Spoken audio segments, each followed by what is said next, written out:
Tanong sa akin. Tatanong ko sa'yo, may naalala ka bang may nabasa ka bang isang artista rin dati? Okay. Gusto mo sabihin ko ngayon? Hindi. Naniniwala ka ba sa second chance? Yung akala mong tapos na ang kwento, may karugtong pa pala. Kakaiba rin talaga ang tadhana, no? At pag tinamaan ka ng pagkakataon na yon, papalampasin mo pa ba?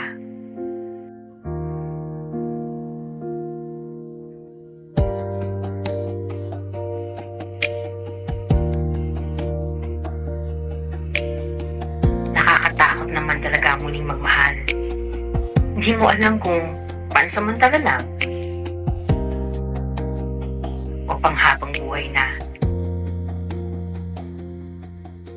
Pero sabi nga nila, hindi mo malalaman kung di ka susugal.